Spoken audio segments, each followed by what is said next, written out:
Good evening, students. I'm back. I'm back with another video, and this time I'm going to deliver a video on. I'm going to deliver a lecture on accounting, basic accounting.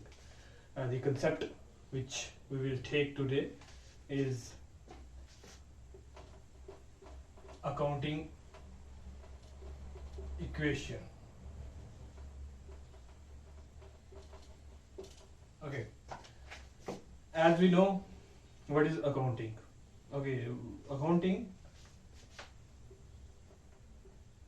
Firstly, we have to understand the term accounting. Then we will can catch the meaning of accounting equation. Accounting, जब भी आप accounting के बारे में सुनते हो या पढ़ते हो, you will definitely read come across one line that is accounting is the language of business. Basically, this lecture is for the first sem students, or big first sem BCom students, or first sem BCom honors student, and all those candidates who are interested in knowing the basic concepts of accounting. And this is the fundamental. This is the base of accounting.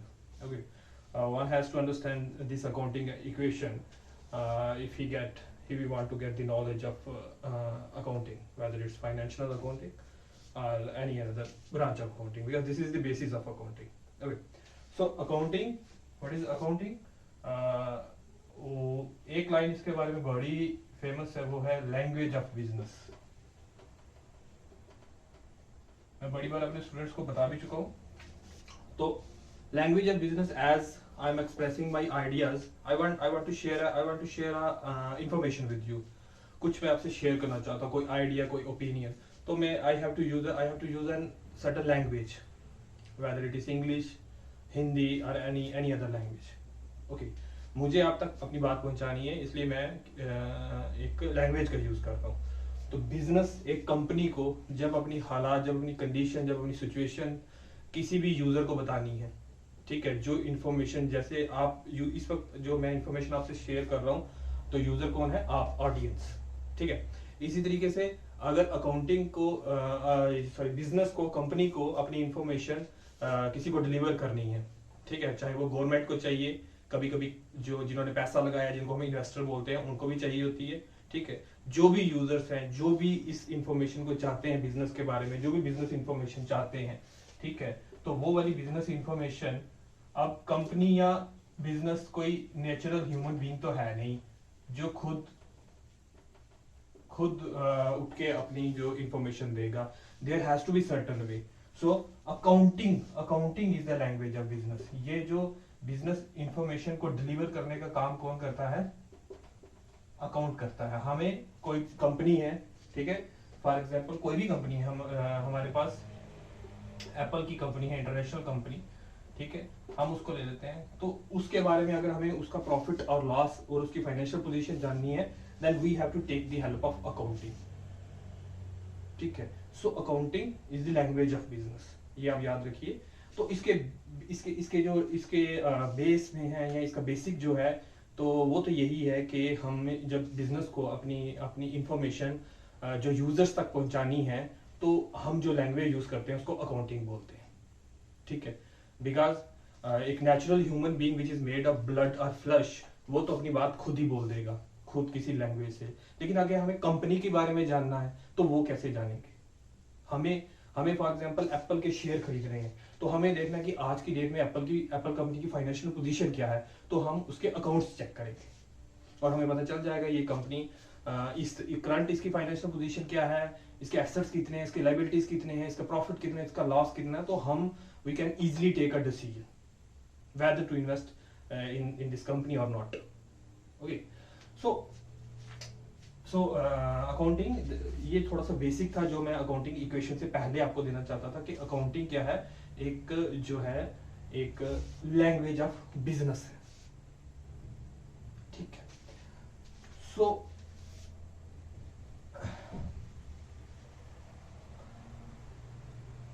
होता क्या है, अगर हम accounting equation से पहले हम थोड़ा सा इसी की बात करें, क्योंकि अकाउंटिंग इक्वेशन में जाने से पहले we have to understand the what is accounting. ये तो मैंने एक इजी टर्म में बता दिया, लैंग्वेज ऑफ बिजनेस है. ठीक है, बिजनेस अपनी हालात, अपनी पोजीशन, अपनी परफॉर्मेंस थ्रू अकाउंटिंग ही बता सकता है, जो उसके जिनको इसकी इंफॉर्मेशन चाहिए, जो वेरियस यूजर्स हैं, ओके, यूजर्स ऑफ इंफॉर्मेशन। ठीक है, तो अकाउंटिंग क्या करती है, अकाउंटिंग के कुछ मैं वापस से आपको बता देता हूँ। अकाउंटिंग क्या करती है, पहले आइडेंटिफाई करती है, आइडेंटिफाई, ठीक है, आइडेंटिफाई क्या करती है कि which thing, which are the transactions और which are the things he has to record. ठीक है, इट हैज टू रिकॉर्ड कौन सी इंफॉर्मेशन है, कौन सी ट्रांजैक्शंस हैं कि इसको रिकॉर्ड करनी है। ट्रांजैक्शंस क्या होता है, ट्रांजैक्शंस होता है exchange of goods, services or any other thing which have value in money। ठीक है, तो सबसे पहले तो वो वाली ट्रांजैक्शंस को आइडेंटिफाई करेगी जो चीजें हम मनी में मेजर कर सकते हैं। जैसे किसी से हमने कुछ परचेज किया, मार्केट में गए, हमने कुछ भी परचेज किया, नोटबुक परचेज की, या हम अपनी बात, पर्सनल बात छोड़िए, कंपनी की बात करते हैं। कंपनी ने कुछ परचेज किया, उसको कुछ चाहिए, फर्नीचर चाहिए, मशीनरी चाहिए, तो ये एक आइडेंटिफाई हो गया कि ये फाइनेंशियल ट्रांजैक्शन हुई है, कुछ पैसे का लेन देन हुआ है, कुछ गुड्स का लेन देन हुआ है, तो हमने आइडेंटिफाई कर लिया भाई ये तो अकाउंटिंग में आएगी, क्योंकि ये मनी में हम मेजर कर सकते हैं, मनी में इसको हम इसकी मेजरमेंट कर सकते हैं, तो इसलिए ये ट्रांजैक्शन सबसे पहले तो आइडेंटिफाई होगी कि हमने ये वाली ट्रांजैक्शन रिकॉर्ड करनी है। ओके, आइडेंटिफाई के बाद हमें क्या करना है, रिकॉर्डिंग। ये आज मैं थोड़ा सा आपको ओवरव्यू दे रहा हूँ। तो सबसे पहले आइडेंटिफिकेशन होगी, ठीक है, कौन सी ट्रांजैक्शन रिकॉर्ड करनी है, कौन सी नहीं रिकॉर्ड करनी है। ट्रांजैक्शन मैंने बता दिया, exchange of goods and services which have value in money. Okay, recording. फिर हमें हर एक ट्रांजैक्शन को कंपनी क्या करती है, बिजनेस फर्म क्या करती है, जो भी उसका ट्रांजैक्शन हो रही है उसको क्रोनोलॉजिकल टाइप, जैसे कि आज फॉर एग्जांपल 20 डेट है, तो 20 डेट को, आज की डेट में कौन कौन सी ट्रांजैक्शन हुई, बिजनेस ने क्या सेल किया, क्या परचेज किया, उसको वो क्रोनोलॉजिकल ऑर्डर, मतलब date wise as the transactions are happening, date wise उसको हम क्या करते हैं, रिकॉर्ड करते रहते हैं। तो अकाउंटिंग का दूसरा स्टेप जो होता है रिकॉर्डिंग, आइडेंटिफाई, रिकॉर्डिंग, फिर उसके बाद क्लासिफाइंग। क्लासिफाइंग तो आपको पता ही है कि क्लासेस में डिवाइड कर देना, ठीक है, उसको वेरियस क्लासेस में डिवाइड, किसी भी चीज को वेरियस क्लासिफिकेशन कर देना। तो फिर बिजनेस क्या करता है, यहाँ पे हम क्या कर रहे थे, रिकॉर्डिंग में कोई भी ट्रांजैक्शन आ रही है उसको हम रिकॉर्ड करते जा रहे हैं, चाहे सेल हो रहा है उसको रिकॉर्ड कर दिया, परचेज हो रहा है उसको रिकॉर्ड कर दिया, ठीक है, या हम कुछ भी एक्सपेंस कर रहे हैं, कोई इनकम आ रही है, कुछ भी हो रहा है, तो हम उसको डेट वाइज जो है क्रोनोलॉजिकल ऑर्डर में उसको हम रिकॉर्ड करते रहते हैं। ठीक है, चाहे कौन सी भी ट्रांजैक्शन हो रही है, आज की ट्रांजैक्शन जैसे 20 तारीख की, 20 डेट की जो भी ट्रांजैक्शन है उसको हम रिकॉर्ड करते जाएंगे as they are happening, as and when they are happening. ठीक है, लेकिन क्लासिफिकेशन में हम अलग अलग कर देंगे, क्योंकि हमें इंफॉर्मेशन बांटनी है। ओके, पहले हमने आइडेंटिफाई किया, अब हमें इंफॉर्मेशन को थोड़ा सा और क्लियर करना, छांटना है, तो हम सेल का अलग से कर लेंगे, परचेज का अलग से कर लेंगे, ओके, एक्सपेंसेस का अलग से कर लेंगे, किसी अगर पर्सन के नाम से है उसका अलग से कर लेंगे, तो अलग अलग कर लेंगे इंफॉर्मेशन को, हम अलग अलग जैसे डिपार्टमेंट्स बनाते हैं ना, सेपरेशन कर लेंगे ताकि और इजी हो जाए। आइडेंटिफाई, रिकॉर्डिंग, क्लासिफाइंग, और उसके बाद आता है हमारा जो नेक्स्ट स्टेप होता है वो समराइजिंग। फिर हम क्या करते हैं, समरी बनाते हैं, क्योंकि किसी के पास आज की डेट में ना पहले टाइम था ना अब टाइम है, we need information in concise and precise manner, हमें एक ही दम बनी बनाई खिचड़ी चाहिए, ठीक है ना। तो हमें क्या कर, हम तो फिर अकाउंटेंट्स ने क्या किया, क्लासिफाई करने के बाद उसको एक समरी बना देते हैं, जिसको इन्हीं समरीज की जरूरत पड़ती है, इन्हीं समरीज में जो है वो इंफॉर्मेशन छुपी है। समरी का मतलब एक समरी बना देते हैं और इसमें दो अकाउंट्स बन जाते हैं, प्रॉफिट एंड लॉस अकाउंट और एक बैलेंस शीट। ठीक है, एक बैलेंस शीट बनती है, एक प्रॉफिट एंड लॉस अकाउंट बनता है। ये मैं आपको बाद में बताऊंगा। आज के लिए आप इतना याद रखो कि हम अकाउंटिंग का बेसिक जो मैं मीनिंग बता रहा हूँ, अकाउंटिंग क्या होती है, प्रोसेस होती है, ठीक है, लैंग्वेज ऑफ बिजनेस है, पहले ये याद रखिए। और ये एक प्रोसेस होती है, ये जो क्या करती है, आइडेंटिफाई, बिजनेस ट्रांजैक्शन, जो भी बिजनेस ट्रांजैक्शन होती हैं उसको फिर रिकॉर्ड कर लेती है, फिर उसको क्लासीफाई करती है, पहले रिकॉर्ड करती है, फिर उसको बांटती है अलग अलग, और लास्ट में उसकी एक समरी बना के देती है हमें, जिस समरी को देख के कोई भी यूजर जो है एक उस इंफॉर्मेशन को यूज करे कैन टेक एनी डिसीजन, कोई भी डिसीजन वो ले सकता है। ठीक है, जैसे गवर्नमेंट डिसीजंस कौन से होते हैं, गवर्नमेंट को डिसीजन लेना है कि इस कंपनी पे कितना टैक्स लगाया जाए, वो उसका इस समरी को चेक करेगी जिसमें प्रॉफिट एंड लॉस अकाउंट है, उसको पता चल जाएगा इसको कितना प्रॉफिट हुआ है, उसी हिसाब से टैक्स लगेगा। ओके, उसी तरीके से और जो यूजर होते हैं, इन्वेस्टर है जिन्होंने पैसा लगाना है, ठीक है, those people or those companies, small companies who want to invest in a certain company can check the final accounts, which is profit and loss account and balance sheet, and they can easily take the decision. Okay, so ये process, ये है accounting के बारे में, ये इसकी basic definition थी। So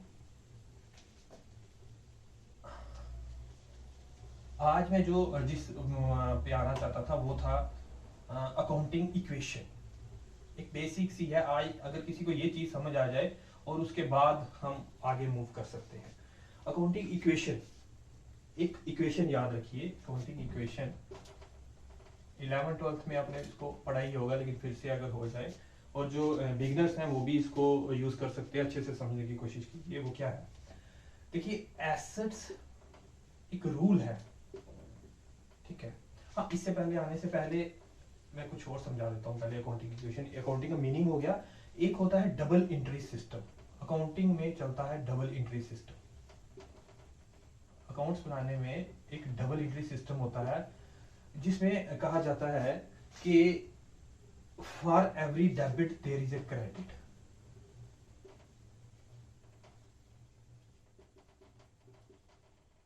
for every debit there is a credit. अगर उसको इसको कुछ इंटरेस्टिंग वे में बोले तो कुछ पाने के लिए कुछ खोना पड़ता है। अकाउंटिंग में हमेशा दो एस्पेक्ट जो होते हैं वो टच होते हैं, दो एस्पेक्ट इफेक्टेड होते हैं, ठीक है। दो चीजें, जैसे अगर हमने सेल की, किसी कंपनी ने सेल की, सेल ऑफ गुड्स, ठीक है, सेल ऑफ गुड्स ₹50,000 की सेल कर दी, बेच दी मैंने चीजें, तो इस ट्रांजैक्शन हुई ना, कुछ गुड्स गई हमारे पास और पैसा हमारे पास आया, ठीक है। इस ट्रांजैक्शन के दो इंपैक्ट हुए, कंपनी की तरफ से देखिए तो दो इंपैक्ट हुए। वो क्या इंपैक्ट हुए, हम कंपनी के लिए अकाउंट्स बना रहे हैं, तो एक कंपनी, एक बिजनेस फर्म में दो इंपैक्ट हुए। वो कैसे, देखिए गुड्स उसके पास आ गई, और गुड्स तो आई, उसका जो गुड्स का था, जो स्टॉक था वो भर गया, ठीक है, लेकिन 50,000 उससे कैश चली भी गई। तो दो चीजें इंपैक्ट हो रही हैं, एक कैश इंपैक्ट हो रही है और एक गुड्स इंपैक्ट हो रही है। दो चीजें, कैश आई, गुड्स गई, ठीक है। हालांकि मैं आपको सीधे जर्नल लेजर वो भी आगे बड़ा कुछ होता है, वो मैं उसमें भी ले जा सकता था, लेकिन पहले you have to understand this accounting equation before you know going deep, you have to understand this accounting equation. So what was I saying, that sale of goods, ठीक है, एक एग्जांपल है सेल ऑफ गुड्स, जिसमें क्या है कि इसमें दो अकाउंट्स इफेक्टेड हो रहे हैं, इन पे इन्फ्लुएंस्ड हो रहे हैं, एक कैश, एक गुड्स, ठीक है। तो डबल एंट्री सिस्टम यही कहती है कि for every debit there is a credit, कुछ आता है तो कुछ जाता भी है, दोनों दो एस्पेक्ट हमेशा के लिए हमेशा इसमें जो है वो दोनों जो एस्पेक्ट जो है वो इफेक्टिव होते हैं किसी भी बिजनेस ट्रांजैक्शन, ठीक है। तो इसी बेस में डबल एंट्री सिस्टम की बेसिस का ही काम करती है, वो है अकाउंटिंग इक्वेशन। अकाउंटिंग इक्वेशन तो याद रखिए, assets is equal to liabilities, मैं सिंपल वे में बताता हूं, प्लस कैपिटल, ठीक है। एसेट्स क्या होते हैं, एसेट्स होते हैं economic resources owned by the business. Business के द्वारा जितने भी इकोनॉमिक रिसोर्सेज ओन होते हैं उनको बोलते हैं एसेट्स, ठीक है, जो बिजनेस के अपने हैं, which have some economic value, ठीक है, विच द कंपनी या बिजनेस फर्म कैन यूज, वो कौन से हैं? जैसे कंपनी के पास क्या होता है, कोई बिल्डिंग है, उसको वो कंपनी उसकी अपनी है, उसकी यूज कर सकती है, बिल्डिंग है, फर्नीचर है, ठीक है। और भी मैं आपको सिंपल वे में बता रहा हूँ, और भी होते हैं, जैसे कैश है, कैश भी एक बिग एसेट है, कैश को यूज कर सकती है कंपनी, ठीक है। और स्टॉक है, चीजों का स्टॉक पड़ा हुआ, उसके और भी बहुत सारे होते हैं, तो इसको बोलते हैं assets, economic resources which are owned by the company. और लाइबिलिटीज क्या होती हैं? लाइबिलिटीज होती हैं क्लेम्स पेबल टू आउटसाइडर्स। कहने का मतलब है कि लाइबिलिटीज होती हैं वो वाले ऑब्लिगेशंस, ठीक है, वो वाले क्लेम्स जो कंपनी को बाहर पे करने हैं। अभी ये अपनी चीजें हो गई उसके पास, एसेट के पास, ये एसेट्स। लाइबिलिटीज होती हैं जो उसको, जैसे कोई जैसे जैसे उसको कहीं से उसने पैसा उठाया है, क्रेडिट पे कुछ चीजें ली थी, उनको पे करना है, क्रेडिटर्स जिसको हम बोलते हैं, ठीक है। क्रेडिटर्स कौन से होते हैं? जिनको हमने पैसे देने हैं, जिनसे हमने क्रेडिट लिया था, ठीक है। और एसेट्स में डेटर्स आते हैं, जिनसे हमने पैसा लेना है, जिन्होंने हमसे उधार पे लिया था और जिनसे अभी हमें डेट कलेक्ट करने हैं, वो एसेट है क्योंकि उनसे पैसा मिलेगा। लाइबिलिटीज क्रेडिटर्स, जिनको हमने पैसा देना है, ठीक है। बिल पेएबल हो गया, बिल पेएबल, कहीं कुछ हमने लिया था, अभी बिल्स हमें पे करने हैं, तो ये लाइबिलिटीज का पार्ट होता है। और कैपिटल आपको क्या होता है? कैपिटल तो होता है अमाउंट इन्वेस्टेड बाय ऑनर। जो ऑनर होता है, जब वो बिजनेस को स्टार्ट करने के लिए जो भी पैसा लगाता है, उसको कैपिटल बोलते हैं, ठीक है। तो ये इक्वेशन हमेशा याद रखिए, assets is equal to liabilities plus capital. ये आज ज्यादा बातें भूल जाइए कि अकाउंटिंग, मैंने जो बात कही, accounting is a language of business, ठीक है। इसका मेन पर्पस है कि यूजर्स को, जितने भी यूजर्स हैं, उनको इंफॉर्मेशन प्रोवाइड करनी है, ठीक है। और मैंने बता दिया accounting is a process of पहले आइडेंटिफाई, फिर रिकॉर्ड, फिर क्लासीफाई, और फिर लास्ट में समरी दे देती है। जितने भी हमारे पास, जितने भी यूजर्स, जितने भी लोग इंफॉर्मेशन चाहते हैं, चाहे वो गवर्नमेंट है, इन्वेस्टर है, क्रेडिटर है, ओनर है, मैनेजमेंट है, कोई भी अगर की कंपनी के बारे में जानना चाहता है, तो आप आज भी गूगल में जाइए, किसी भी कंपनी की, टाटा, रिलायंस, उसकी कंपनी की वेबसाइट में जाइए, वहां आपको ये समरी फॉर्म में उसके अकाउंट मिल जाएंगे, जिन्हें profit and loss account, balance sheet बोलते हैं। वो मैं आपको बाद में बताऊंगा, आगे बताऊंगा, लेकिन अभी तक ये जाइए, समरी मिल जाएगी, आपको पता चल जाएगा आज की डेट में कंपनी की क्या हालात है। और फिर आप उसी तरीके से कंपनी के रिलेटेड जो भी है, आपने शेयर खरीदने हैं या उसको क्रेडिट देना है, जो भी आपने करना है, वो डिसीजन आप अपने उस बेसिस पे ले सकते हैं, उस अकाउंट्स के, उस समरी के बेस पे, जो वहां पे रिपोर्ट्स दी गई हैं। समरी का मतलब जो फाइनल रिपोर्ट्स होती हैं, जिनको मैं बार बार बोल रहा हूँ, profit and loss account and balance sheet, ठीक है। तो अभी आप इस चीज को याद रखिए, इसको किसी तरीके से दिमाग में डाल लीजिए कि ये वाली चीज जो है डबल एंट्री में, ये हमेशा चलती ही चलती है, ये इक्वेशन बराबर होनी चाहिए। एसेट्स जो है वो हमेशा कोई भी ट्रांजैक्शन के बाद, कोई भी जब हैपनिंग होती है फाइनेंशियल ट्रांजैक्शन के बाद, ये दोनों साइड्स जो होती है वो बराबर हो जाती है, बैलेंस होनी चाहिए, इक्वल होनी चाहिए। एसेट्स और ये दो साइड्स हैं, राइट हैंड साइड है यहाँ, और लेफ्ट, जो राइट हैंड साइड और लेफ्ट हैंड साइड है, ये दोनों, these two sides must be balance, ठीक है। अब मैं आपको एक फॉर एग्जांपल देता हूँ इसकी, छोटा सा ये वीडियो बनाएंगे और इसकी जो डिटेल में हम आने वाले वीडियोस में जाएंगे, जैसे जैसे देखिए, एक इस इक्वेशन को यहीं रखते हैं, ये इक्वेशन है, और एक शुरू करते हैं कि mister Ram started business with cash. इसको एक स्टोरी के रूप में लीजिए, अगर आप किसी और फील्ड से भी हैं, नॉन मेडिकल या किसी, इसको एक स्टोरी के में लीजिए। एक मिस्टर राम है, आप में से कोई है, उसने एक बिजनेस शुरू किया, और he started a business with cash rupees, आप कह सकते हैं 2500 रुपीज, 25,000 लिख लीजिए, ठीक है। 25,000 रुपीज से एक मिस्टर राम है, उन्होंने बिजनेस स्टार्ट किया, ठीक है। ये तो आम बात है, ये कॉमर्स स्टूडेंट भी समझ सकता है, कोई और भी फील्ड का आदमी समझ सकता है कि भाई एक आदमी ने, क्योंकि एक छोटी सी दुकान खोलने के लिए भी पैसे चाहिए, इसलिए वही किया, 25,000 से एक बिजनेस शुरू किया। अब देखिए, 25,000। तो मैंने बोला था कैपिटल क्या होती है, कैपिटल होती है अमाउंट इन्वेस्टेड, है ना, टू स्टार्ट अ बिजनेस। तो कैपिटल जब उसने बिजनेस में 25,000 डाला तो कैपिटल बढ़ गई, कैपिटल में आ गए 25,000, ठीक है। कैपिटल बढ़ी और इसी के साथ कैश भी आ गई कंपनी में, बिजनेस में कम कैश भी आ गई। तो कैश तो एसेट होती है, ठीक है, तो कैश भी बढ़ गई।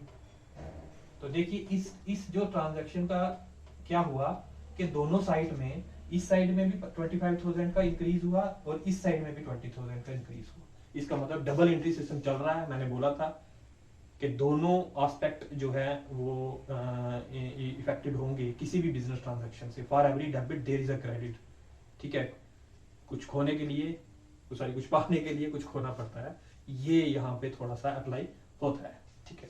तो देखिए मैंने वो इक्वेशन क्या है ना, बैलेंस हो गई, कैपिटल भी बढ़ गई 25,000 और एसेट भी बढ़ गया 25,000, ठीक है। अब इसके आगे की स्टोरी देखते हैं। मैं एक दो ट्रांजैक्शंस और कराता हूं। देखिए दूसरी ट्रांजैक्शन जैसे हम कह सकते हैं, he purchased goods on credit. Ram, उसके बाद क्या किया, पहले उसने बिजनेस स्टार्ट किया, Ram purchased goods on credit, ठीक है, रुपीज यू कैन से 5,000 के क्रेडिट पे क्या किया, राम ने जो है गुड्स खरीदी। परचेज का मतलब होता है खरीदा। अब देखिए क्रेडिट पे कुछ चीज खरीदी है, ठीक है, क्रेडिट पे कुछ, उधार, कैश पे नहीं खरीदी, उधार। तो जब कोई चीज क्रेडिट पे खरीदी जाती है तो मतलब हमारे क्रेडिटर्स बढ़ गए, हमारे क्या हो गए, क्रेडिटर्स बढ़ गए। एक सबसे पहले क्या हुआ, जब उसने चीजें परचेज की, गुड्स, जो गुड्स हैं वो आ गई हमारे पास, ठीक है। तो गुड्स क्या होता है, स्टॉक, उसको बिजनेस में बोलते हैं स्टॉक। कितना स्टॉक है भाई, चीजों का कितना स्टॉक है आपके पास, ठीक है। कंपनी अगर मोबाइल कंपनी है तो हम बोलते हैं मोबाइल्स का कितना स्टॉक है अपने पास, ठीक है। तो गुड्स सबसे पहले क्या हो गया कि हमारे पास जब हमने 5,000 की गुड्स खरीदी तो हमारी गुड्स जो है वो बढ़ गई। तो इसमें हमारी कैश बढ़ी थी पहले, इसकी वजह से हमारे पास क्या हुआ, 5,000 की गुड्स बढ़ गई, स्टॉक बढ़ गया हमारा, प्लस हो गया, ठीक है। स्टॉक गुड्स एक ही चीज है, ठीक है। लेकिन 5,000 की गुड्स तो बढ़ गई, लेकिन हमने ये जो चीजें खरीदी हैं ये क्रेडिट पे खरीदी, ठीक है। तो 5,000 की गुड्स भी बढ़ी और 5,000 का हम पे उधार भी आ गया, ठीक है। उस कंपनी पे, राम पे, उस कंपनी पे क्या आ गया, राम ने जो कंपनी खोली, बिजनेस स्टार्ट किया, उस पे 5,000 का उधार भी आ गया। तो इसका मतलब उसका क्रेडिटर भी 5,000 के बढ़ गए। देखिए भाई अब इस ट्रांजैक्शन से क्या हुआ, एक तरफ से एसेट बढ़े, उसके पास चीजें उसके पास आई, ठीक है, और दूसरी तरफ से देखिए उसके पास क्रेडिटर बढ़ गए, सॉरी ये जो उसकी लाइबिलिटीज बढ़ गई, ये कैपिटल में नहीं जाएगा, ये लाइबिलिटी वाले साइड में जाता है, क्रेडिटर बढ़े उसके 5,000, ठीक है। तो इसका इंपैक्ट यही हुआ, इस साइड का टोटल भी 25,000 और इस साइड का टोटल 25,000। समझ रहे हो मेरी बात? कहने का मतलब ये है कि मैं क्या कहना चाहता हूँ कि पहले उसने बिजनेस स्टार्ट किया 25,000 से, कैपिटल बढ़ी और कैश आ गई उसके पास, दोनों साइडें बराबर 25,000, एसेट भी बढ़ गए और कैपिटल भी बढ़ गई। उसके बाद उसने क्रेडिट पे चीजें खरीदी, परचेज, तो स्टॉक बढ़ गया और क्रेडिटर भी बढ़ गए। तो देखिए ये वाली जो इक्वेशन थी, asset is equal to liability plus capital, तो ये अभी तक जो है सही साबित हो रही है, ठीक है, जो हम एग्जांपल से एक्सप्लेन कर रहे हैं। ओके, सो अब इसके आगे चलें। देखिए अभी तक की कहानी में दो स्टेप हो चुके हैं। एक उसने बिजनेस स्टार्ट किया 25,000 से, दूसरी बार उसने क्या किया, चीजें जो है खरीद ली, स्टॉक भी बढ़ गया और उसने उधार पे खरीदी थी तो क्रेडिटर भी बढ़ गए। ओके, इसके बाद हम ट्रांजैक्शन करेंगे सोल्ड, या ही सोल्ड गुड्स, ठीक है, उसने अब चीजें बेची हैं फॉर कैश, आई थिंक, हाँ, फॉर कैश रुपीज 2,500 की अब उसने चीजें सोल्ड कर दी, क्योंकि सेल हुई है उसकी। अब देखिए जब सेल होती है तो फिर कैश हुई है, क्रेडिट पे नहीं हुई, उसने कैश पे कुछ चीजें बेच दी। तो इसमें भी दो चीजें हमारी इफेक्टेड होगी। वो कौन सी हैं, उन पे इम्पैक्ट पड़ेगा इस ट्रांजैक्शन का। देखिए एक तो जब हम कुछ बेचते हैं तो हमारे पास कुछ आता है, तो अब जब उस राम ने गुड्स बेची तो उसके पास आ गई कैश, एक ये चीज आ गई हमारे पास, और उससे कुछ गुड्स चली गई, ठीक है। तो दो साइड इंपैक्ट हो रही हैं। पहले तो उसके पास आई कैश, कैश हो सकती है एसिड, तो उसके पास कैश बढ़ गई 20, एसिड बढ़ गए उसके 2500, क्यों? क्योंकि कैश बढ़ गई, कैश आई उसके पास। उसके पास क्या हुआ कि कैश आ गई, लेकिन साथ साथ अब कैश तो आई, बदले में उसको क्या देना पड़ा, सेल क्या की उसने, गुड्स दी, गुड्स, स्टॉक कम हो गया, चली गई ना, पहले स्टॉक 5000 का था, इसमें से अब जो क्या होगा, जो स्टॉक जो है वो 2500 कम भी हो जाएगा। तो देखिए फिर दो चीजें इंपैक्ट हो गई और हालात वहां के वहां ही रहे। देखिए 2500 कैश बढ़ी थी, ठीक है, लेकिन उसी के साथ साथ स्टॉक भी कम हो गया, 2500 स्टॉक कम हो गया। तो अभी तक जो टोटल है हमारा इस साइड का वो कितना है, 30,000 था, ठीक है। 30,000 में हमने कैश आ गई, वो 32,500 हो गया, लेकिन फिर से 2500 की चीजें जो है वो कम हो गई, क्योंकि कैश आई, स्टॉक कम हुआ। तो अभी तक इस यहाँ की स्टोरी वही है। तो अभी तक इसका 30,000 ही है, और इस दोनों का, इस साइड का भी टोटल अभी तक 30,000 ही है, क्योंकि 25,000 और 5,000। तो अभी तक वही चल रहा है, कहानी चेंज नहीं हुई, इक्वेशन अभी तक वही चल रही है। तो मैं बार बार आपको ये एक्सप्लेन कर रहा हूं कि अकाउंटिंग इक्वेशन से क्या होता है कि ये वाली इक्वेशन ऑलवेज होल्ड्स ट्रू, ये बनी रहती है। तीन ट्रांजैक्शन हमने देखी, ठीक है, पहले कैपिटल से स्टार्ट किया, 25,000 की कैपिटल लगाई, ठीक है, बार बार बता रहा हूँ, try to just trying to make you people understand these basic concepts clearly। देखिए कैपिटल स्टार्ट की, सॉरी बिजनेस स्टार्ट किया, कैपिटल गई 25,000 की, ठीक है। तो ये इक्वेशन तो आपको दिमाग में रखनी है, एसेट्स इक्वल लायबिलिटीज। तो कैपिटल बढ़ गई 25,000 की, ठीक है, और कैश भी आ गई 25,000 की, ये भी 25,000 बढ़ा, ये भी 20, कैपिटल बढ़ी, एसेट बढ़े। उसके बाद उसने क्या किया, परचेज की गुड्स 5,000 की क्रेडिट पे, ओके, क्रेडिट पे 5,000 की चीजें उसने परचेज की। तो इससे क्या हुआ कि उसकी जो लाइबिलिटीज में जो क्रेडिटर्स आते हैं जिनको पैसा देना है वो बढ़ गया 5,000, ठीक है, और उसके स्टॉक चीजों का, गुड्स का स्टॉक भी बढ़ गया 5,000। ये बराबर 25,000 प्लस 5,000 30,000, 25,000 प्लस 5,000 30,000, ये दोनों जो थी राइट हैंड साइड और लेफ्ट हैंड साइड ये बराबर रही। इसके बाद उसने क्या किया, चीजें सोल्ड कर दी, सेल कर दी उन्होंने, सेल हुई उसको कैश पे 5,000 की, सॉरी 2,500 की, कितनी, 2,500 की। तो एक तो उसको 2,500 कैश उसको इंक्रीज हुआ, लेकिन साथ साथ में 2,500 जो स्टॉक भी डिक्रीज हो गया, ठीक है। डिक्रीज होने की वजह से सिचुएशन वही की वही बनी रही। एक अकाउंट उसका जो एसेट अकाउंट था वो बढ़ा, जो कैश अकाउंट था 2,500 का, लेकिन साथ साथ में उसके जो एसेट स्टॉक था वो कम भी हो गया, ओके। तो इसकी वजह से क्या हुआ, सिचुएशन जियो की त्यों बनी रही, 30,000 इधर भी, 30,000 इधर भी। ये तीन जो थी बेसिक ट्रांजैक्शंस थी इसकी